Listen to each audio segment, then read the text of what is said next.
এখন যে বিষয়টা নিয়ে আপনাদের সাথে কথা বলবো সেটা হলো হিমায়ক বেশি হলে কী করবেন। হ্যাঁ, এটাতে হিমায়ক বেশি হয়েছে। কীভাবে বুঝলেন বেশি হয়েছে একটু বলেন তো, এ পাশে বলেন।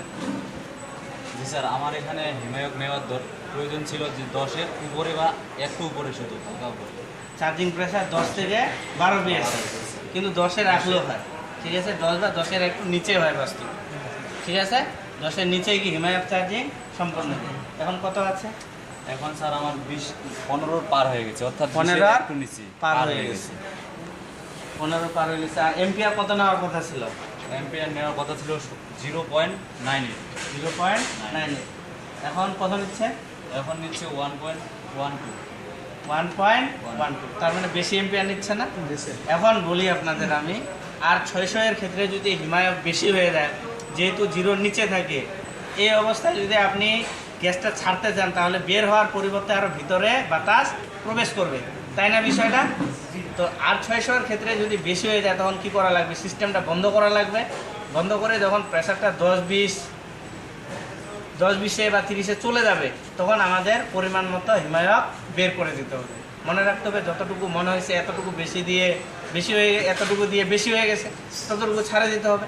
আর 134-এর বিষয়টা কি, যেহেতু চার্জিং প্রেসার হইলো 10 থেকে 12 বা কোনো ক্ষেত্রে 8-7 কি চার্জিং সম্পন্ন হইতে পারে, যেহেতু এটা কি 0-র উপরে, এই জন্য এখান থেকে যদি আমরা গ্যাসটা বের করে দিই তাহলে আমাদের সিস্টেমটা বন্ধ করতে হবে না। বিষয়টা বোঝা গেছে কি? 600-এর ক্ষেত্রে সিস্টেমটা বন্ধ করে গ্যাসটাকে কমাইতে হবে। আর 134-এর ক্ষেত্রে যেহেতু 0-র উপরে 8 থেকে 10 পিএসআই বা চার্জিং প্রেসার হইলো 10 থেকে 12 পিএসআই, আর 134-এর চার্জিং প্রেসার যেহেতু 10 থেকে 12 পিএসআই, এই জন্য আমরা কি সিস্টেমটা চালু অবস্থায় বের করে দিতে পারবো। তো এখানে দেখেন, এখানে নিয়ে আসেন। হ্যাঁ, এখানে দেখেন প্রেসার হচ্ছে আপনার প্রায় 10-15, তাই না? তাহলে এখান থেকে এটা খুলে ফেলেন, সিলিন্ডার ওখান থেকে খুলে ফেলেন। হ্যাঁ, টাইট দিছেন ওইটা? হ্যাঁ, টাইট দিছেন, খুলে ফেলেন। হ্যাঁ, বাস।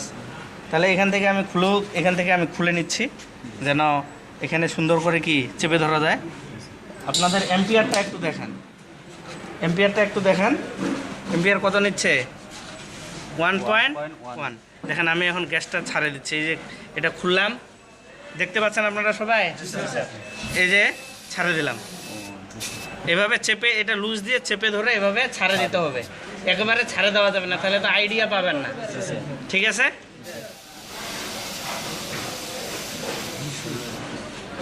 পুরাপুরি ছাড়ে দেওয়া যাবে না, তাহলে আবার কি একেবারে কি হয়ে যাবে। এভাবে চেপে ধরে আস্তে করে ছাড়ে দিতে হবে। বিষয়টা বোঝা গেছে? তাহলে এম্পিয়ার আমরা কত করে দেব? 0.98। 0.98।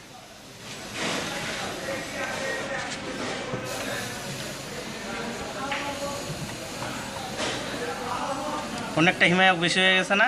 তখন ছিল 1.13, 1112 এরকম নিচ্ছিল, এখন কি 0.99 নিচ্ছে না?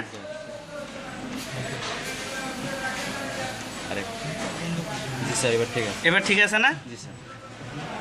এই যে বিষয়টা দেখেন, তাহলে এখন চার্জিং প্রেসার কত চলে আসলো? 9-এ চলে আসছে, 8-9-এ চলে আসছে, কারণ টেম্পারেচার কিছুটা নামছে। হ্যাঁ, আর টেম্পারেচার কমার সাথে সাথে কি চার্জিং প্রেসারটাও কমে যাবে। টেম্পারেচার কমার সাথে সাথে চার্জিং প্রেসারটাও কমে যাবে। বিষয়টা বোঝা গেছে? এই হলো হিমায়ক কি কমানোর বিষয়। এভাবে আপনারা R-134-এর হিমায়ক কি কমাবেন। বিষয়টা বোঝা গেছে? এই যে এগুলা হইলো আমাদের ট্রেনিংয়ের ছেলেপেলে।